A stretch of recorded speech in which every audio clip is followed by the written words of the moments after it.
Hey y'all, this is Deborah, Stitching Granny at 17. This is Friday, February the 11th. I want to thank y'all for liking and subscribing to this channel. It's growing by leaps and bounds a lot faster than I thought it could. We're almost at 1,000 and then we'll have a giveaway. But today I wanted to come on and give a review on my Valentine's gift from my husband.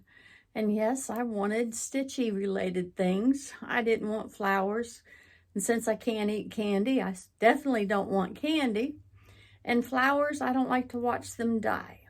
So I'd rather grow flowers outside and not have the cut flowers. If I want to cut them outside, then bring them inside, I'm okay with that. But I don't like to pay money on something that's just gonna die. What I purchased, and I'll insert a picture because I went on Etsy. I've been looking for a lap frame, as y'all know. And I had purchased a cheap one at Hobby Lobby. It was about $45. Not so cheap, but that's what it was. And I had to use some of my attachments from my American Dream floor frame that I had in order to accommodate my scrolls because I didn't like their system of inserting scrolls. But the system that I had from the American Dream, the frame would kind of droop on one side. So that wasn't making me happy. I wanted it to be level. And so then I went on Etsy and purchased some knobs, and I'll insert a picture here. And what those knobs were, I had to screw them in and screw it into the scroll frame.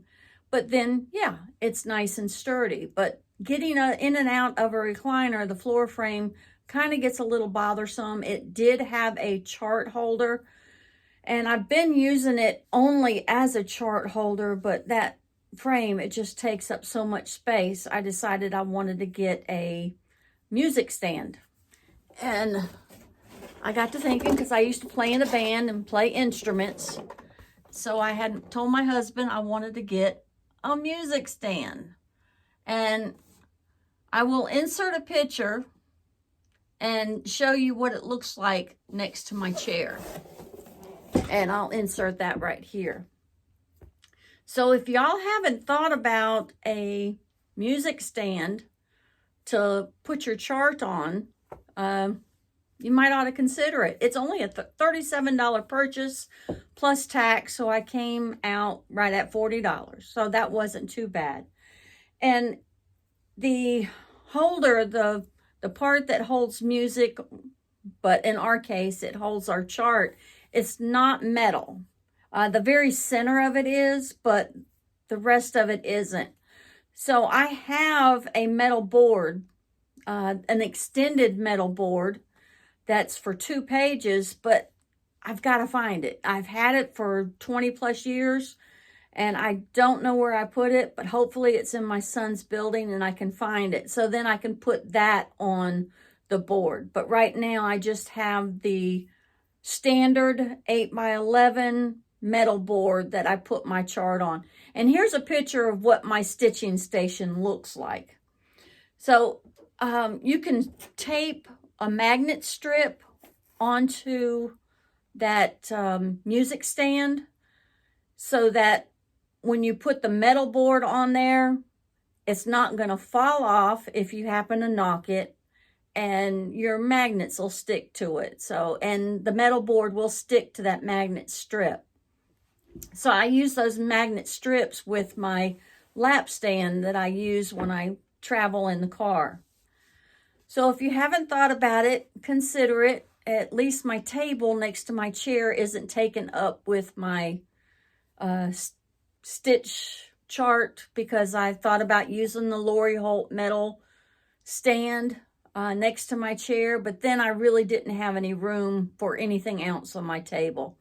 So that's why I went to the music stand. The next purchase is, let me take my stitching off. I purchased this, and I'll insert a picture of the Etsy store right here. And it's for Q-snap, It can also be used for scroll frames, but you have to remove this part right here. And it has a little teeny wooden part that's supposed to go next to the scroll frame, because the scrolls, you have a hole in the center. Here's a scroll frame. And see, it has holes right here. And that's the part. It comes with a larger screw. So you can put the screw in this part. And this seems to be a little big for my frame. So I didn't realize that. But it's a good thing that I purchased these other things that I seem to like better for scroll frames. And it's this little knob here. I got 2 of them, and I'll try to link or show a picture of the Etsy shop that I got it at and post the amount. So how you use these is you got to take this knob off for one thing. And then you have a little washer. So the little washer, it's going to go on the inside of your scroll frame. And then this knob goes on. And then you put this in. And then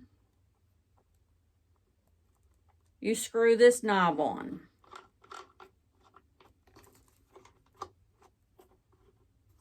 So then you can work your scroll rod. Oh, here's another tip. With scroll rods, I have Velcro on here, on my rods. And you can buy the sticky Velcro to put on your cross-stitch fabric. Well, it's a little pricey for me. So all I did, I'm trying to take this apart. So all I did was sew some Velcro on some fabric, the length of my rod. So then all I do is either hand baste my fabric, my stitching fabric onto here, or I put it in the sewing machine at the longest stitch length so that it's easy for me to take the thread and pull it right out. So it's not a big deal. And you can reuse this before the fabric ever wears out. I usually press it and restarch it before I ever use it again. So those of you that use scroll rods, you might want to consider doing this on here.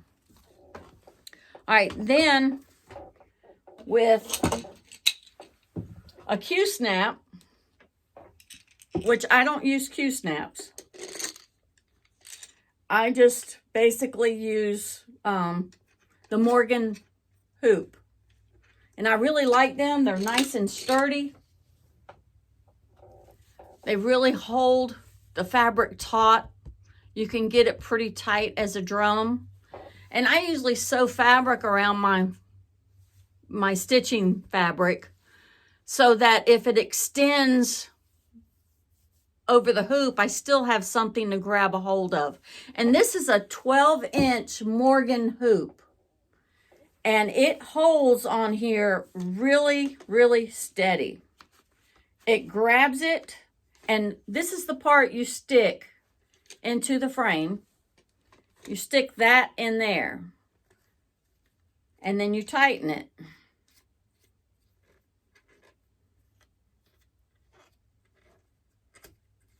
And then when you tighten it, it's nice and sturdy. Now, a lot of people don't like the fact that when you have a lap frame, in order to turn this, you have to loosen this, turn it, run your threads in the back, cut them, then turn it back. Well, you have to tighten it again so that it will stay in the position that you want it to.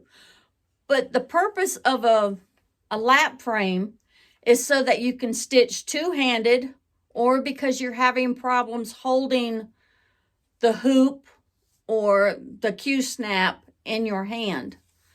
So the lap frame will take all that weight off of you. But I am a two-handed stitcher, so I have both my hands going at one time. I have one hand up underneath here, another hand here. So when I shoot the needle down, the other one's bringing it up, and then I pull the thread. So I'm only pulling the thread once versus every single stitch. And so it helps me to be able to stitch a lot faster than it did when I hold the hoop in my hand. So if y'all haven't checked out these two things, why don't you consider it? And like I said, this is a quick video. I'll come back with my regular video probably next week. I'm still hoping to do a quilty tube. Maybe tomorrow. I can't promise. We'll see how the day goes. But I'll do my best to try to get one up before next Friday. All right. Thank y'all for joining me. Don't forget to hit the thumbs up and the like and subscribe. And y'all be blessed.